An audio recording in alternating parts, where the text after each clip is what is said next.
Hai teman, selamat datang di channel Sekate New.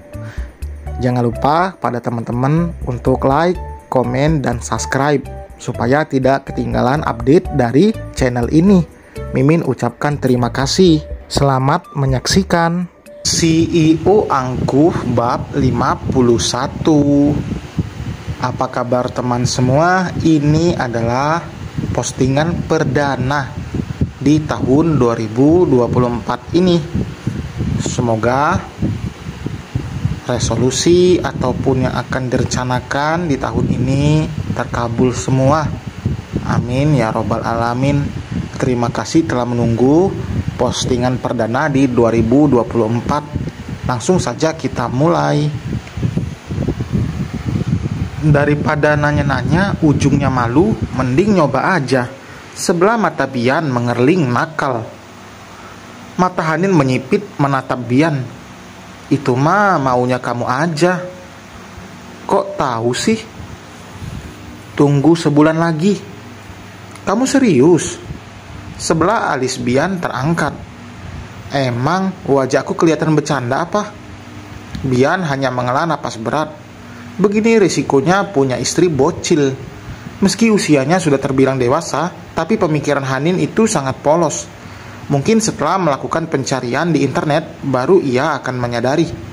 Tidak seharusnya juga dipaksa dalam kondisi seperti ini. Harus menunggu Hanin benar-benar nyaman. Setelah itu, Bian baru bisa kembali melancarkan aksinya untuk membujuk sang istri yang polos dan keras kepala itu. Aku mandi dulu. Bian langsung beranjak ke kamar. Baju gantinya ada di ranjang. Teriak Hanin saat Bian sudah masuk ke dalam kamar. Hanin sedikit demi sedikit bisa belajar untuk melakukan tugasnya sebagai istri. Meski sebenarnya memasak dan juga membersihkan rumah itu bukan kewajiban istri, namun dengan melakukan itu istri akan panen pahala setiap waktunya. Hanin memastikan jika Bian sudah masuk ke dalam kamar mandi. Setelah itu ia masuk ke dalam kamar yang dulu ditempatinya. Tidak mau sampai Bian memergoki seperti kemarin. Bahkan Hanin mengunci pintu dari dalam agar Bian tidak masuk sembarangan.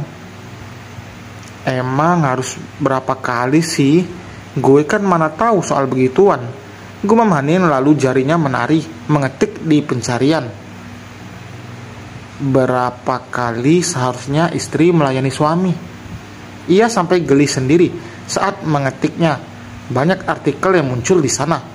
Hanin membuka dari artikel yang paling atas, membaca dengan raut serius. Oh, seminggu 3 atau 4 kali itu wajar. Tapi kok buat gue keseringan ya? Artikelnya salah kali. Ogah deh kalau harus sesering itu. Hanin hanya membaca satu artikel saja, karena dari kamar sebelah ia tidak lagi mendengar suara gemercik air. Berarti Bian sudah selesai mandi. Buru-buru Hanin menutup jendela pencarian dan berlari keluar dari kamar itu. Jangan sampai nanti Bian malah tahu dan melayangkan pertanyaan yang membuat Hanin harus berbohong nantinya. Isi artikel tadi terus melekat dalam benak Hanin. Ia sangat tidak setuju dengan isi artikel itu.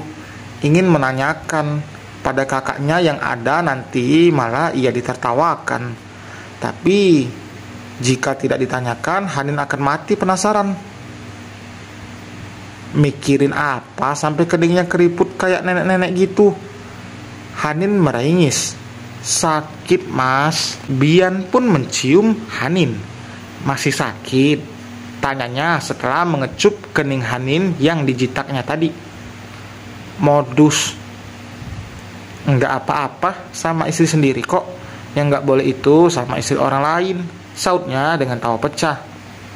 Mau makan sekarang? Hanin mengalihkan pembicaraan. Bian menggelengkan kepalanya. Enggak, nunggu telurnya bisa jadi ayam. Ia melirik telur mata sapi yang ada di piring. Mana ada telur mata sapi bisa jadi ayam? Aku suka banget deh kalau lihat kamu ngambek gini. Hanin dengan cepat menahan tangan Bian yang akan menyentuh pipinya. Jadi mau bikin aku ngambek terus gitu? Kayaknya, soalnya kamu tuh kelihatan seksi gitu. Hanin memutar bola matanya malas, lalu mengambilkan nasi untuk Bian beserta lauknya. Hanin sudah banyak belajar memasak di sana, jadi masakannya tidak akan terlalu buruk. Tidak seperti dulu, karena ia hanya bisa memasak bakwan saja. Selain itu, ia tidak bisa.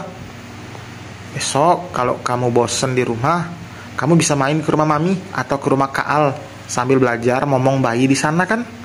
Siapa tahu, udah itu kamu ketularan. Alis Hanin langsung bertaut. Ketularan apa? Hamil lah.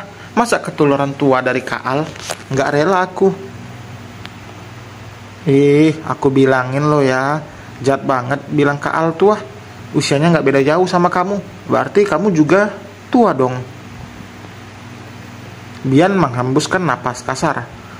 Salah ngomong, gumamnya lalu melahap satu bulatan telur mata sapi itu. Suaminya Hanin itu yang punya perusahaan, orangnya baik. Sayang juga sama Hanin. Jadi lo gak usah khawatir soal Hanin. Dia pasti diperlakukan dengan baik. Apalagi keluarga suaminya itu keluarga terpandang. Kakeknya suami Hanin itu yang juga punya pondok pesantren. Soal perkataan Ambar kembali terngiang di telinga Devan. Setidaknya mendengar dari sumber terpercaya.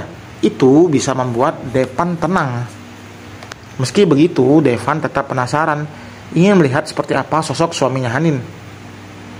Abien Sandar Harja, gumamnya saat mengingat nama yang disebutkan oleh Pak Santoso kemarin.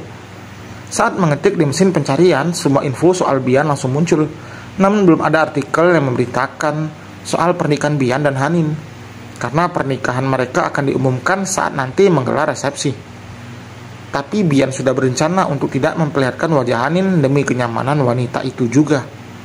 Karena bisa saja nantinya Hanin malah banyak digosipkan atau mungkin dikejar wartawan. Jadi lebih baik memang menyembunyikan, namun itu bukan berarti enggan mengakui. Kalau gini caranya jelas aja gue kalah telak. Gue bahkan gak punya apa-apa. Devan tersenyum hambar saat membaca langsung artikel soal Bian. Ia jelas merasa rendah diri jika dibandingkan dengan sosok Bian yang memiliki segalanya. Sedangkan Devan bahkan belum memiliki pekerjaan apapun. Saat ini saja tinggal di rumah orang tuanya. Udahlah Dep, lo emang harus mundur. Sadar diri lebih baik daripada nggak tahu diri. Devan menarik napas panjang, lalu melempar begitu saja benda pipi dari tangannya. Devan gegas membereskan pakaiannya. Ia akan segera pergi dari rumah itu, karena bagaimanapun Devan tidak mau sampai ia termakan hasutan Pak Santoso yang mendesak Devan untuk menghancurkan hubungan Hanin dan Bian.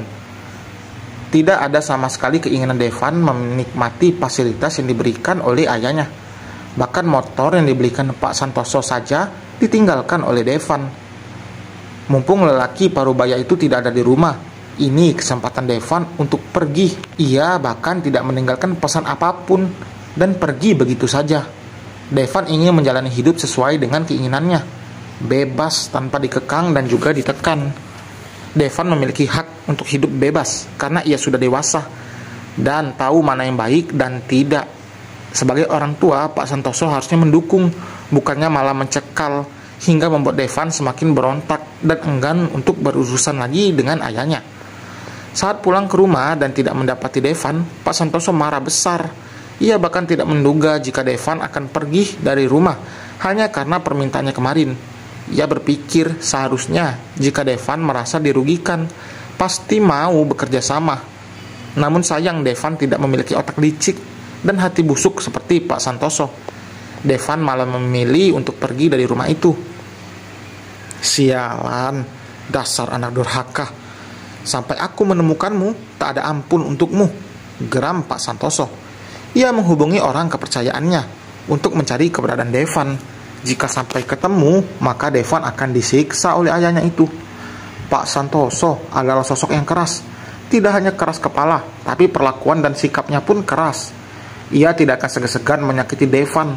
Padahal kemarin saja ia masih bersikap santai karena untuk memujuk Devan.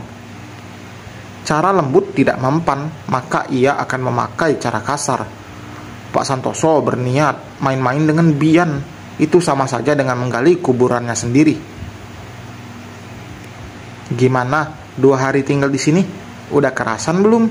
Tanya Ibra Ia menatap lekat sang istri yang terlihat berpikir. Saat Ivy mengangguk, senyum di bibir Ibra langsung tersungging. Ada rasa lega dalam hatinya. Ia juga sebenarnya bisa melihat Ivy lebih nyaman berada di sini daripada di rumah mereka sendiri yang bertentangan dengan Bu Darmi. Berbicara soal Bu Darmi, sekarang ia sudah berada di rumah. Dari kemarin ia bahkan terus menghubungi Ibra, meminta Ibra untuk pulang, tapi dengan tegas Ibra menolak. Dengan alasan apapun, sang ibu meminta Ibra kembali. Lelaki itu tidak akan ikut. Ia bahkan sudah memasang pelang di depan rumahnya. Dan setelah itu Tias menghubungi dan memarahi Ibra karena diam-diam mengontrakkan, bahkan berniat menjual rumah itu. Beginilah hidup Ibra. Ia bahkan sudah dewasa dan bisa menentukan mana yang benar dan salah. Namun keluarganya seolah tidak lelah untuk ikut campur. Segala sesuatu yang dilakukan tidak pernah luput dari kritikan ibu dan juga kakaknya. Aku mau jenguk ibu mas, pinta Ivy. Besok ya? Besok kan kita libur kerja. Iya, habis dari rumah ibu ke rumah mami. Mami lagi ada di rumah Ami. Paling minggu depan kita ke rumah mami. Lagian gak enak juga kalau kita cuma sebentar di rumah ibu. Apalagi ibu kan baru aja pulang dari rumah sakit. Ibra menggenggam tangan istrinya. Kalau ibu bisa jaga bicaranya, aku nggak masalah kita nginep di sana. Tapi kamu tahu ibu kayak apa? Udah sering kamu tersakiti karena perkataan ibu. Mungkin karena udah sering aku jadi kebel. Keke Ivy. Maaf ya, Mas, kita itu nggak bisa mengubah watak seseorang. Kamu tahu itu kan? Makin dipaksa makin keras. Kalau udah waktunya juga nanti berubah sendiri. Ivy pernah mendengar cerita mertua julid. Mertua Mami Safa sendiri, Oma Rati. Wataknya sangat keras dan sangat sulit diubah. Jadi Ivy lebih memilih untuk mengalir, tapi tidak pernah memasukkan ke dalam hati omongan yang menyakitinya. Ia lelah sendiri jika menanggapi apalagi membalas semua perlakuan itu dengan hal yang sama. Jika seperti itu, sudah pasti jatuhnya 11-12 dengan orang yang menyakitinya. Di balik kesempurnaan hidupnya yang dilihat orang lain, Ivy juga memiliki masalah rumah tangga yang datang dari ibu mertua, kakak ipar, dan juga wanita tak tahu malu bernama Rena yang tidak bosan mengganggu Ibra, padahal sudah jelas ditolak berulang kali. Baru saja Ibra akan bicara, Ivy lebih dulu menempelkan telunjuknya di bibir lelaki itu. Aku bisa tebak, kamu mau bilang maaf kan? Ibra menatap sendu istrinya. Berapa kali pun aku minta maaf, itu gak akan bisa menebus kesalahan ibu. Aku gak marah sama ibu mas, apalagi sampai menyimpan dendam. Mami gak pernah mengajarkan itu ke aku. Wanita hebat ini lahir dari rahim ibu yang luar biasa. Ibra menarik Ivy ke dalam pelukannya. Ibra merasakan kasih sayang seorang ibu dari Mami Safa, bukan dari ibunya sendiri. Karena memang selama ini Ibra tidak pernah diprioritaskan oleh Bu Darmi yang selalu lebih memanjakan dan perhatian pada Tias. Apalagi semenjak Tias menikah dengan seorang manajer bank yang tentunya itu sangat membanggakan bagi Bu Darmi. Namun setinggi apapun jabatan Ivy di perusahaan itu tidak merubah pandangan Bu Darmi padanya. Karena jika awal sudah tidak suka, akan sulit merubahnya. Mas, bisa lepas nggak? Ibra mengeringit heran. Kenapa? Aku mau masak loh. Nggak dengar cacing di perut aku dademu. Pelukan Ivy terlepas. Ivy menyuruh suaminya itu mandi lebih dulu, sambil menunggu makanan yang akan dimasak Ivy matang. Mungkin jika Ale yang ada di posisi Ivy, sudah pasti tiap hari akan ada adu mulut. Karena Ivy orangnya tidak pernah mau mengalah. Apalagi jika berhadapan dengan sosok seperti Bu Darmi. Ale pun pernah mengajarkan itu pada Ivy. Namun sayang, Ivy memang tidak bisa mengikuti apa yang kakaknya minta. Ivy hanya ingin menjadi dirinya sendiri. Ia ingin menyelesaikan masalah dalam rumah tangganya tanpa harus ia menjadi orang lain.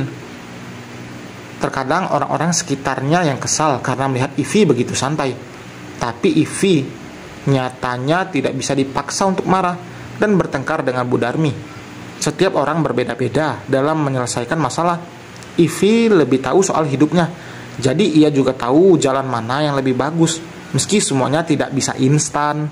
Dan selesai teman, terima kasih telah mendengarkan. Terima kasih telah menunggu ya. Selamat bekerja kembali bagi yang bekerja.